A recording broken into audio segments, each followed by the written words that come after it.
ஸ்ரீ மகாகுரப்யோ நமஹ. ஹரிஹி ஓம்.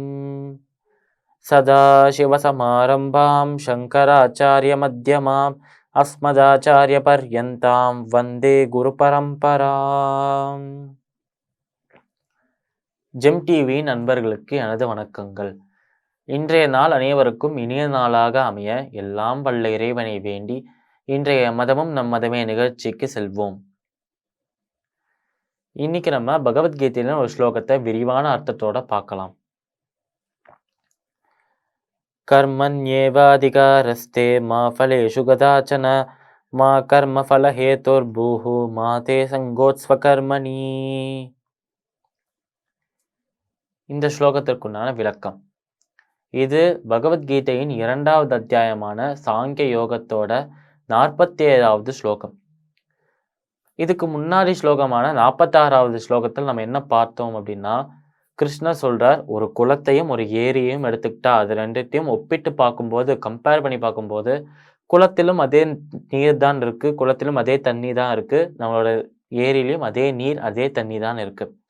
அப்பொழுது ஏன் கஷ்டப்பட்டு நம்மளோட அந்த ஏரியில போயிட்டு தண்ணி எடுக்கணும்? பக்கத்துல இருக்கும், சின்னதா இருக்கும் குளத்திலிருந்து எடுத்தாலே வேலை சீக்கிரமாக சுலபமாக முடியுமே அப்படின்னு சொல்றார் நம்மளோட கிருஷ்ணன். அதே போலத்தான் பகவத்கீதை என்கிற இந்த குளத்துல இருக்கிற பலன்தான் ஏரியிலும் இருக்கு.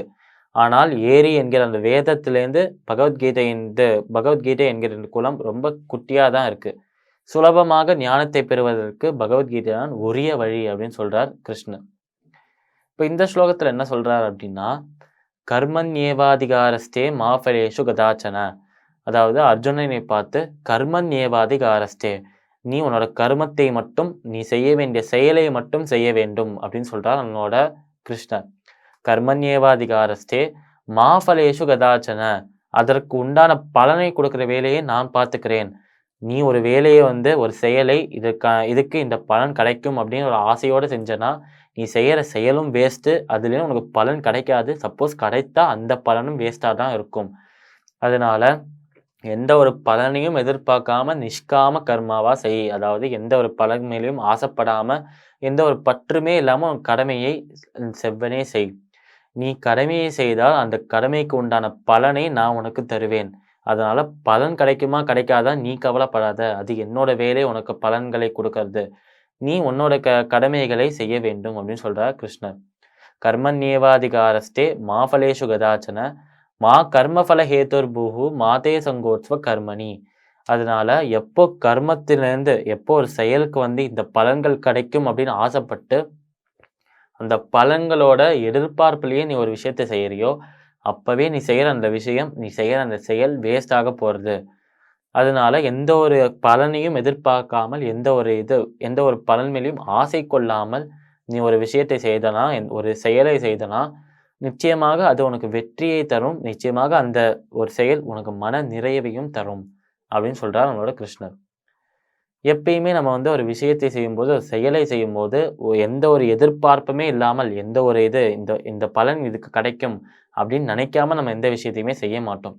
அதனால நம்ம செய்கிற ஒவ்வொரு செயல்லையுமே இது அவுட்கமாக இருக்குமா, இந்த செயலை செய்தால் நமக்கு இது கிடைக்குமா கிடைக்காதா அப்படின்னு யோசிப்போம்.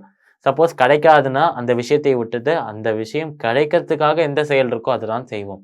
அதனால நம்ம கர்மாவை செய்து, நம்ம செயலை செய்து பலனை எதிர்பார்க்கறதில்ல, பலனுக்கு ஏற்ற மாதிரி ஒரு செயலை தான் செஞ்சுட்டு இருக்கோம் நம்ம.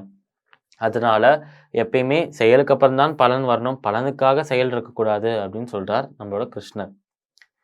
இந்த ஸ்லோகத்திற்கு உண்டான விரிவான அர்த்தம் இதுதான். இப்போ எந்த ஒரு விஷயத்து மேலேயும் நம்ம பற்றுகள் இல்லாம நம்ம கர்மாவை நம்மளோட செயலை செஞ்சோம் அப்படின்னா நிச்சயமாக அதுக்குண்டான பலன், நிச்சயமாக எந்த விஷயம் செய்தாலும் அதுக்கு ஒரு பலன் இருக்கு. ஆனால் நம்ம ஒரு விஷயத்தை எதிர்பார்க்காம செய்தோம் அப்படின்னா அதுக்கு உரிய பலன், அதுக்கு ஏத்த மாதிரி ஒரு நல்ல பலனை கிருஷ்ணர் நம்மளுக்கு தருவாராம், பகவான் நம்மளுக்கு தருவாராம். இந்த ஸ்லோகத்திற்குண்டான விரிவான அர்த்தம் இதுதான். மீண்டும் நாளை சந்திப்போம். நன்றி, வணக்கம்.